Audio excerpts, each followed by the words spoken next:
ئەگەر یۆنامی لە عێراق بکشێتەوە چی ڕوودەدات؟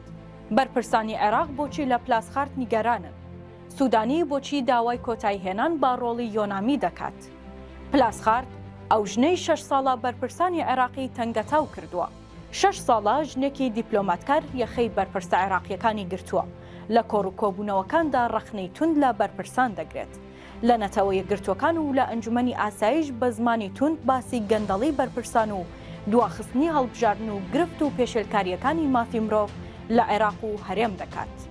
ئەو ژنە کەس نییە جگا لە جەنین پلاسخارد، نێردەی تایبەتی نەتەوە یەکگرتوەکان لە عێراق کە دوای یانکۆبیش لە ساڵی 2008ەوە وەک نێردەی تایبەتی نەتەوە یەکگرتوەکان لە عێراق دەست بەکار بووە و چالاکی و جوڵەکانی گەیشتونەتە ئاستێک شیعەکان بە مەندوبی سامی کاتی داگیرکردنی عێراق لە لایەن بەریتانیاوە ناوی دەبن.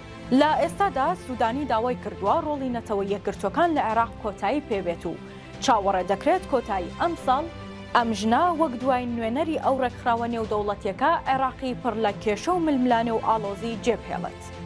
پاساوەکەی سوودانی بۆ جێهێشتنی نێردەی نەتەوە یەکگرتوەکان لەژێر پاساوی سەقامگیری و ئاسایشی عێراقدایە کە ئێستا دۆخەکە باشە، بەڵام چەندین ئاماژە و لوغز و نهێنی لە پشت داواکاریەکەون و کۆتایی هێنان با ڕۆڵی نەتەوە یەکگرتوەکان لە عێراقیش چەندین لێکەوتە دروست دەکات. هەرچەندە سوودانی وەک سەرۆکوەزیرانی عێراق داوای کۆتایی هێنانی با ڕۆڵی نەتەوە یەکگرتوەکانی کردووە، بەڵام زانیاریەکان ئاماژە بۆ ئەوە دەکەن داواکەی سوودانی لە ژێر فشاری لایەنە شیعەکاندا بووە، چونکە شیعەکان و لە پێش هەمووشیانەوە مالکی و هادی عامری سەرە گەورەکانی ماڵی شیعە دەمێکە داوای لابرنی پلاسخار دەکەن و دەڵێن زیادەڕەوی زۆری کردووە لە دەسەڵاتەکەیدا. کۆتایهێنان بە ڕۆڵی یۆنامی لە عێراق چەندین کاردانەوە دروست دەکات.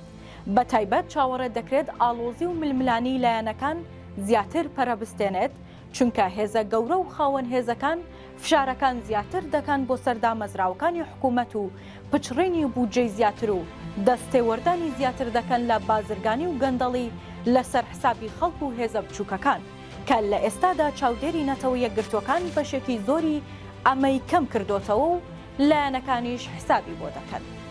هاوکات کاتی گرژی و ئاڵۆزیەکان نەتەوە یەکگرتوەکان هەمیشە وەک نێوەندگیرێک کاری کردووە بۆ ڕاگررتنی هاوسەنگی و سەقامگیری سیاسی و ئابووری و ئەمنی، بۆیە نەمانیان لە عێراق دۆخەکە تا ڕادەیەکی زۆر ئاڵۆزتر دەکات. جیا لەوەش کشانەوەی نەتەوە یەکگرتوەکان لە کەرتە مەدەنیەکانی وەک هاوکاری کەرتی پەروەردە و پرۆژە کۆمەڵایەتیەکان و ئاوارەکان بۆشاییەکی زۆر بۆ حکوومەتی عێراق دروست دەکات و ئەستەما بتوانێت بەسەریاندا زاڵ بێت و ڕۆڵ و شوێنی ڕێکخراوەکە پڕ بکاتەوە.